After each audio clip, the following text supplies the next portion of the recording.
शासन और शराब माफियाओं की मिली भगत से 30,000 करोड़ से अधिक की अवैध शराब का समांतर ब्लैक मार्केट चल रहा है। बहुत गंभीर विषय है। जहरीली शराब से लगातार लोग गली मोहल्लों में महुआ शराब की खुलेआम बिक्री हो रही है। उत्पाद विभाग द्वारा केवल छोटे तस्करों को पकड़कर आंकड़ों की खानापूर्ति की जा रही है। जब 18/2/2026 को रोहतास जिला में जहरीली शराब पीने से 5 लोगों की मृत्यु हो गई। साथ ही सीवान, सारण, गोपालगंज में जहरीली शराब पीने से 35 से अधिक लोगों की दर्दनाक मौत हुई। बिहार में शराबबंदी कानून जमीनी स्तर पर पूरी तरह से विफल हो चुका है। के आंकड़ों के अनुसार 2016 में शराबबंदी लागू होने के बाद से अब तक राज्य में जहरीली शराब से 300 से अधिक जाने जा चुकी है। ये ईगो का क्वेश्चन आज डेट में बन चुका है, सीएम के ईगो से रिलेट हो चुका है। इसीलिए शराबबंदी को हम पूर्ण रूप से लागू कर सकते हैं।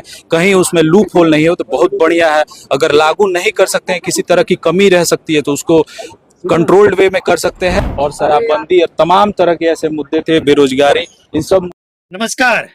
कई महीनों से जब इस चैनल पे शराबबंदी एक समस्या के रूप में बताया जा रहा था, कहाँ शराब पकड़ी गई, क्या हुआ नहीं हुआ, तो लोग कह रहे थे कि आपकी बात सुनता कौन है। लेकिन जैसे ही विधानसभा विधान परिषद में शराबबंदी को लेकर नेता, जो सत्ता पक्ष हैं, विपक्ष हैं, सब एकजुट होकर हंगामा करने लगे, तो अकेले जेडीयू नीतीश कुमार की पार्टी अकेले इस मुद्दे पे घिर चुकी है। जेडीयू अकेली एक ऐसी पार्टी है जो शराबबंदी को सफल बताने में लगी है और शराबबंदी के दुष्परिणाम नहीं दिख रहा है।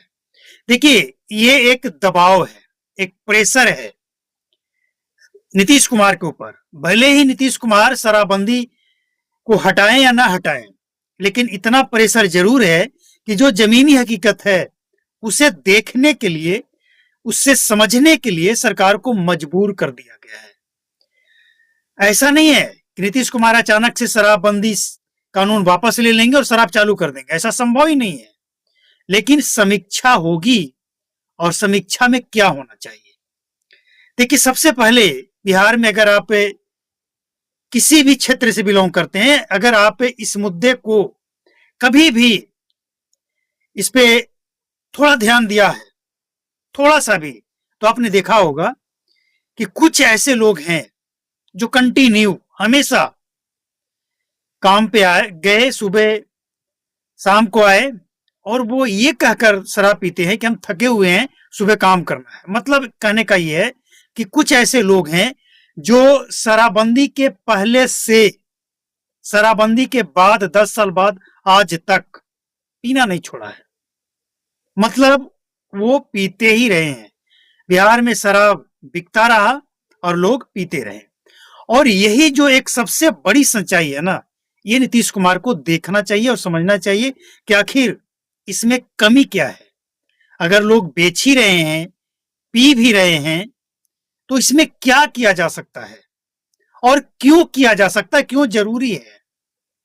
तो इस चीज को अगर निचोड़ निकाला जाए ना, तो सबसे अच्छी और बेहतर समीक्षा ये होगा कि नीतीश कुमार गरीबों से मिले, ऑनलाइन ही सही, एक वोटिंग प्रक्रिया हो जिसमें फीडबैक लिया जाए कि शराबबंदी पे सख्ती हो तो कैसे, इसमें सबसे बड़ा फर्जीवाड़ा कौन कर रहा है, तो वैसे तो पता है, लेकिन फिर भी फीडबैक।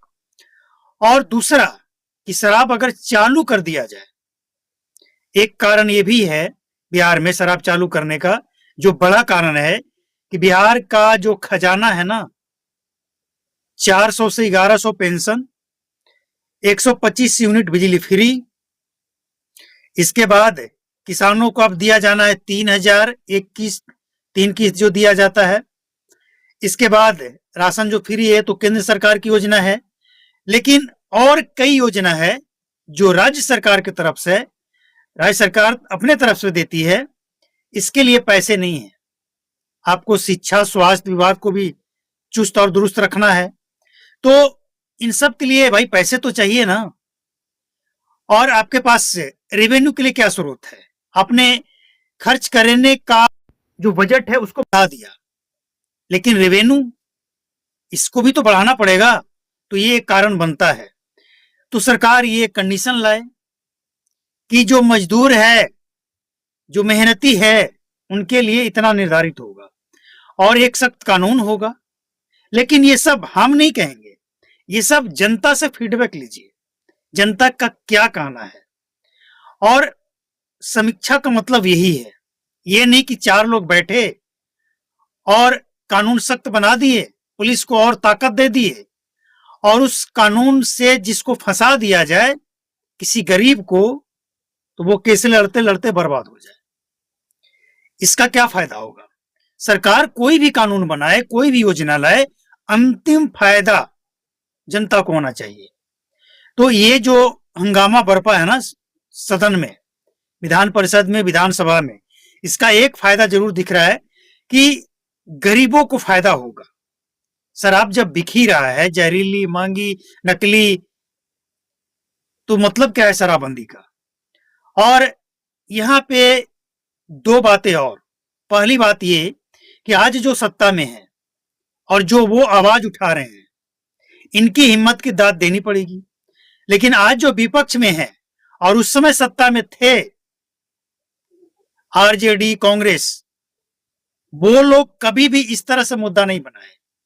कभी भी सत्ता में रहते हुए महागठबंधन के लोग मुद्दा नहीं बनाए। विपक्ष में जाने के बाद भले उनको लगता है कि शराबबंदी गलत है, लेकिन सत्ता में रहते हुए नहीं। लेकिन सत्ता में रहते हुए जिस तरह से बीजेपी के लीडर, इसके बाद हिंदुस्तानी आवाम मोर्चा के, इसके बाद चिराग पासवान की पार्टी और उपेंद्र कुशवाहा की पार्टी, इन सभी दलों ने जिस तरह से इसको मुद्दा बनाया है, काबिले तारीफ है। क्योंकि ये एक समस्या है गरीबों के लिए, भले ही अमीरों के लिए नहीं है। अमीरों को क्या है भैया, वो कभी पकड़े थोड़ी जाते हैं। कोई केस ऐसा बना है कि कहीं अमीर पकड़ा गया हो शराबबंदी में? नहीं बनता है केस। गरीबों को ही जेल डाला जाता है और गरीब ही पकड़े जाते हैं। तो ये एक ऐसा प्रेशर है सरकार के ऊपर। और अच्छी बात ये है कि सत्ताधारी अगर आवाज उठाए तो विपक्ष के लोग भी इसमें साथ दे रहे हैं। चलिए, देर आए दुरुस्त आए, साथ दे रहे हैं। और अकेले नीतीश कुमार की पार्टी, अकेले हर जगह मीडिया में भी शराबबंदी को सफल बताने में, नीतीश कुमार को बचाने में लगे हुए लोग। लेकिन क्या फायदा है? सच्चाई छिपता नहीं है। नीतीश कुमार का उद्देश्य बहुत अच्छा था, इसमें कोई दो राय नहीं है। लेकिन सच्चाई ये है कि जब से नीतीश कुमार बिहार में शराब बंद किए हैं, तब से वो शराबबंदी की जो सच्चाई है उसको देख ही नहीं पाए हैं।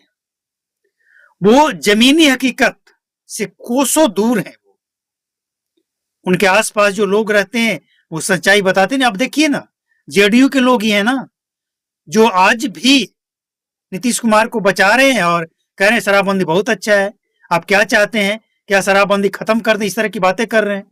तो कुल मिलाकर अगर नीतीश कुमार इस सच्चाई को जानना चाहते हैं कि आखिर ये हंगामा क्यों हो रहा है, सत्ताधारी विपक्ष सब एक साथ मिलकर हंगामा क्यों कर रहे हैं, तो एक बार अपने सबसे विश्वसनीय नेता को गांव में भेज दीजिए, कहीं भी सच्चाई पता लग जाएगा। लेकिन वो नेता सच्चाई जाकर नीतीश कुमार को बताए, ऐसा। और नहीं तो खुद चले आए भेष बदलकर, पता लग जाएगा बिना कोई सिक्योरिटी के क्या सच्चाई है, लोग क्या चाहते हैं, क्या चर्चा करते हैं। और अगर ये भी नहीं कर सकते हैं तो एक बार, मोबाइल नहीं रखते हैं, सोशल मीडिया सो कोसों दूर है, एक बार सोशल मीडिया खोलकर और फेसबुक पे, यूट्यूब पे सर्च कर लीजिएगा। शराब बंदी से फायदे नुकसान या लिकर बैन न्यूज, इस तरह की जो कीवर्ड है ना, सर्च कर लीजिए, सामने आ जाएगा सच्चाई, क्या सच्चाई है। और होली से पहले अगर ये हंगामा हो रहा है तो होली में कम से कम जो लोग नहीं मानने वाले हैं उनके लिए भी एक मैसेज है कि नेता लोग उधर हंगामा करने में लगे हैं, पुलिस वाले शराबबंदी के नाम पे कमीशन कमाने में लगे हैं, और इसी बीच जहरीली और नकली शराब लोगों तक पहुंचाने की भी तैयारी है।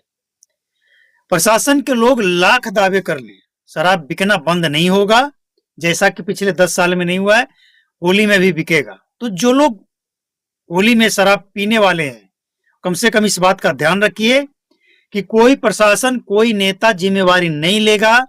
आपकी अपनी खुद की जिम्मेवारी है कि आप जो पी रहे हैं, जो खरीद रहे हैं, वो असली है या नकली है। तो ये हंगामा जो है इसका रिजल्ट बाद में आएगा। होली में आप अपना इस बात का ध्यान जरूर रखिए, कोई रिस्क लेने वाला नहीं है।